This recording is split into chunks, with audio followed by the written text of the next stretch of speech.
ಬಾಗಲಕೋಟೆಗೆ ಹೋಗೋಣ. ಬಾಗಲಕೋಟೆ ಕಾಂಗ್ರೆಸ್ ಟಿಕೆಟ್ ಬಹುತೇಕ ಫೈನಲ್ ಆಗಿದೆ ಅಂತ. ಉಮೇಶ್ ಮೇಟಿಗೆ ಟಿಕೆಟ್ ಬಹುತೇಕ ಫಿಕ್ಸ್ ಅಂತ ಹೇಳಲಾಗ್ತಾ ಇದೆ. ಸಿಎಂ ಡಿಸಿಎಂ ಸುರ್ಜೇವಾಲಾ ಸಭೆಯಲ್ಲಿ ತೀರ್ಮಾನವನ್ನ ಮಾಡಲಾಗಿದೆಯಂತೆ. ಪ್ರಮುಖವಾಗಿ ಇದ್ದಿದ್ದಂತ ಫೈಟ್ ಅಂದ್ರೆ ಮಲ್ಲಿಕಾರ್ಜುನ್ ಮತ್ತೆ ಉಮೇಶ್ ನಡುವೆ. ಮಲ್ಲಿಕಾರ್ಜುನ್ ಮತ್ತೆ ಉಮೇಶ್ ಮೇಟಿ ನಡುವೆ ಫೈಟ್ ಇತ್ತು. ಇಬ್ರು ಕೂಡ HY ಮೇಟಿ ಅವರ ಪುತ್ರರು. ಅವರಿಬ್ರು ಇನ್ನೂ ಇಬ್ರು ಹೆಣ್ಮಕ್ಳಿದ್ದಾರೆ, ಮಹಾದೇವಿ ಅವರು ಮತ್ತೊಂದ್ ಕಡೆ ಬಾಯಕ್ಕ. ಇಲ್ಲಿ ಮಹಾದೇವಿ ಅವರು ಹೇಳ್ತಾ ಇದ್ರು ಉಮೇಶಿಗೆ ಟಿಕೆಟ್ ಕೊಟ್ರೆ ಓಕೆ, ಮಲ್ಲಿಕಾರ್ಜುನ್ ಕೊಟ್ಬಿಟ್ರೆ ನಾವು ಸುಮ್ನಿರಲ್ಲ ಅಂತ ಹೇಳ್ತಾ ಇದ್ರು. ಈಗ ಸುಮ್ನ ಆಗ್ತಾರ ಕಾದ್ ನೋಡೋಣ. ಇದ್ರ ಬಗ್ಗೆ ಮಾಹಿತಿಯನ್ನ ಪಡ್ಕೊಂಡು ನಮ್ಮ ಪ್ರತಿನಿಧಿ ಮಂಜುನಾಥ್ ನೇರ ಸಂಪರ್ಕದಲ್ಲಿದ್ದಾರೆ. ಮಂಜು, ಎಲ್ಲೋ ಒಂದ್ ಕಡೆ ಒಂದ್ ತೀರ್ಮಾನಕ್ಕೆ ಬರಲಾಗಿದೆ, ಉಮೇಶ್ ಮೇಟಿಗೆ ಟಿಕೆಟ್ ಫಿಕ್ಸ್ ಅಂತ ಹೇಳಲಾಗ್ತಾ ಇರುವಂತದ್ದು. ಅವ್ರಿಗೆ ಏನಾದ್ರು ಈಗ ಆಲ್ರೆಡಿ ಹೇಳಿದಾರಾ ರೆಡಿ ಮಾಡ್ಕೊಳ್ಳಿ ಅನ್ನುವಂತ ನಿಟ್ಟಿನಲ್ಲಿ? ಮತ್ತೊಂದ್ ಕಡೆ ಟಿಕೆಟ್ ಘೋಷಣೆಗೂ ಮುಂಚೆನೆ ಅವರ ಕುಟುಂಬದವ್ರನ್ನ ಮತ್ತೊಮ್ಮೆ ಏನಾದ್ರು ಸಮಾಧಾನ ಪಡಿಸುವಂತ ಕೆಲಸಗಳೇನಾದ್ರು ಆಗ್ತಾ ಇದೆಯಾ ಬ್ಯಾಕ್ ಗ್ರೌಂಡ್ ಅಲ್ಲಿ?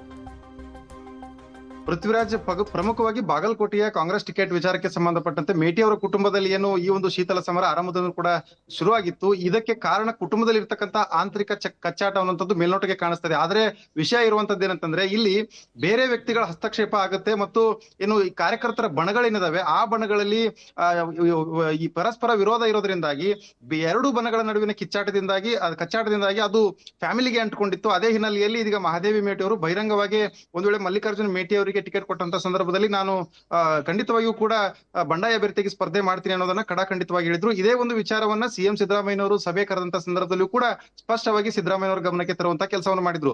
ಅದೇ ಹಿನ್ನೆಲೆಯಲ್ಲಿ ಇದೀಗ ಏನು ಆರಂಭದಿಂದನೂ ಕೂಡ ಮಲ್ಲಿಕಾರ್ಜುನ್ ಮೇಟಿ ಅವರಿಗೆ ಟಿಕೆಟ್ ಸಿಗುತ್ತೆ ಅನ್ನುವಂತಹ ವಾತಾವರಣ ಏನು ಕಂಡು ಬರ್ತಾ ಇತ್ತು. ಅಲ್ಲಿ ಈ ಒಂದು ವಿಚಾರಗಳೆಲ್ಲವನ್ನು ಕೂಡ ಆಲಿಸಿದಂತ ಮುಖ್ಯಮಂತ್ರಿ ಸಿದ್ದರಾಮಯ್ಯನವರು ಅಲ್ಲಿ ಒಂದಿಷ್ಟು ಮನಸ್ಸನ್ನ ಬದಲಾಯಿಸಿದ್ದಾರೆ ಅನ್ನುವಂತ ಲಕ್ಷಣಗಳು ಕಂಡು ಬರ್ತಾ ಇದೆ. ಅದ್ರ ಜೊತೆಗೆ ಸರ್ವೆ ಇಲ್ಲಿ ಈಗಾಗಲೇ 2-3 ತಿಂಗಳಿಂದ ಸರ್ವೆ ನಡೆಸಲಾಗಿದೆ. ಒಂದ್ ಕಡೆ ಕೆಪಿಸಿಸಿ ತಂಡ ಕೂಡ ಸರ್ವೆ ಮಾಡಿದೆ, ಮತ್ತೊಂದ್ ಕಡೆ ಉಸ್ತುವಾರಿ ಹೊತ್ತಿರುವಂತಹ ಸತೀಶ್ ಜಾರಕಿಹೊಳಿ ತಂಡ ಕೂಡ ಸರ್ವೆಯನ್ನ ಮಾಡಿದೆ.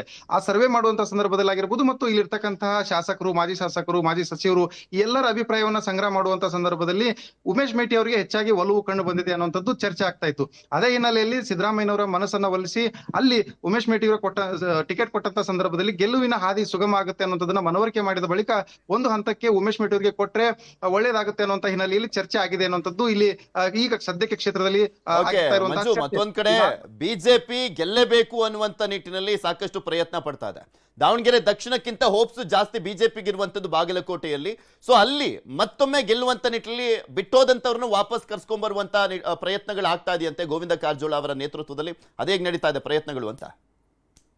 ಪೃಥ್ವಿರಾಜ್, ಬಾಗಲಕೋಟೆ ಕ್ಷೇತ್ರ ಅಂತ ನೋಡುವಂತ ಸಂದರ್ಭದಲ್ಲಿ ಯಾವಾಗ್ಲೂ ಕೂಡ ಬಿಜೆಪಿಗೆ ಈ ಒಂದು ಕ್ಷೇತ್ರ ವರದಾನ ಅಂತಾನೆ ಹೇಳ್ತಾರೆ. ಯಾಕಂತಂದ್ರೆ ಇಲ್ಲಿ ಹಿಂದುತ್ವದ ನೆಲೆ ಮತ್ತು RSS ನ ಸಂಘಟನೆ ಇವೆರಡೂ ಕೂಡ ಇಲ್ಲಿ ಅತ್ಯಂತ ಶಕ್ತಿಶಾಲಿ ಒಂದು ಸಂಘಟನೆ ಹೊಂದಿರೋದ್ರಿಂದಾಗಿ ಬಿಜೆಪಿಗೆ ಇಲ್ಲಿ ವರದಾನ ಆಗಿರುವಂತದ್ದು. ಆದ್ರೆ ಏನು ಬಿಜೆಪಿಯ ಆಂತರಿಕ ಕಚ್ಚಾಟ ಆಗಿರಬಹುದು, ಏನು ಕ್ಷೇತ್ರದಲ್ಲಿ ಇರ್ತಕ್ಕಂತಹ ಕಾರ್ಯಕರ್ತರ ನಡುವಿನ ಅಸಮಾಧಾನ ಮತ್ತು ಮುಸ್ಕಿನ ಗುದ್ದಾಟ, ಈ ಎಲ್ಲಾ ಕಾರಣಗಳಿಂದಾಗಿ ಇಲ್ಲಿ ಸೋಲನ್ನ ಅನುಭವಿಸುವಂತಹ ಪರಿಸ್ಥಿತಿ ಎದುರಾಗಿತ್ತು. 2023 ಚುನಾವಣೆಯಲ್ಲಿ ಆಗಿರುವಂತಹ ಸೋಲಿಗೆ ಈಗ ಸದ್ಯಕ್ಕೆ ಏನು ರಾಜ್ಯ ಬಿಜೆಪಿ ನಾಯಕರಾಗಿರ್ಬೋದು ಮತ್ತು ಇಲ್ಲಿ ಸ್ಥಳೀಯ ನಾಯಕರಾಗಿರ್ಬೋದು ಒಂದ್ ರೀತಿಯಾಗಿ ಪಾಠ ಕಲಿತಂತೆ ಕಾಣಿಸ್ತಾ ಇದೆ. ಅದೇ ಹಿನ್ನೆಲೆಯಲ್ಲೇ ಇನ್ನು ಆ ಒಂದು ಸಂದರ್ಭದಲ್ಲಿ ವೀರಣ್ಣ ಚರಂತಿಮಠ ಅವ್ರನ್ನ ವಿರೋಧಿಸಿ ಇಲ್ಲಿ ಒಂದು ಪ್ರಮುಖವಾದಂತ ಅಂಶ ಏನಂತಂದ್ರೆ ಇಲ್ಲಿ ಪಕ್ಷ ಬಿಟ್ಟ ಹೋದಂತವ್ರಿಗೆ ಪಕ್ಷದ ಬಗ್ಗೆ ಸಮಸ್ಯೆ ಇರಲಿಲ್ಲ, ಅಲ್ಲಿ ಸಮಸ್ಯೆ ಇರುವಂತದ್ದು ಅಭ್ಯರ್ಥಿಯಾಗಿದ್ದಂತಹ ವೀರಣ್ಣ ಚರಂತಿಮಠ ಅವ್ರ ಬಗ್ಗೆ. ಹಾಗಾಗಿನೇ ವೀರಣ್ಣ ಚರಂತಿಮಠ ಅವ್ರ ಹತ್ರ ನಮಗೆ ಗೌರವ ಸಿಗ್ತಾ ಇಲ್ಲ ಅನ್ನೋಂತಹ ಒಂದು ಆರೋಪದ ಹಿನ್ನೆಲೆಯಲ್ಲಿ ಅವರು ಪಕ್ಷಗಳನ್ನ ಬಿಟ್ಟು ಏನು ಗಾಣಿಗ ಸಮುದಾಯದ ಮುಖಂಡಾಗಿರುವಂತಹ ಸಂತೋಷ್ ಶುಕ್ರಾಣಿ ಆಗಿರ್ಬೋದು, ಸ್ವತಃ ವೀರಣ್ಣ ಚರಂತಿಮಠ ಅವರ ಸಹೋದರ ಮಲ್ಲಿಕಾರ್ಜುನ್ ಚರಂತಿಮಠ ಆಗಿರ್ಬೋದು, ಇಂತಹ ಅನೇಕ ನಾಯಕರು ಬಿಟ್ಟು ಹೋಗಿದ್ರು.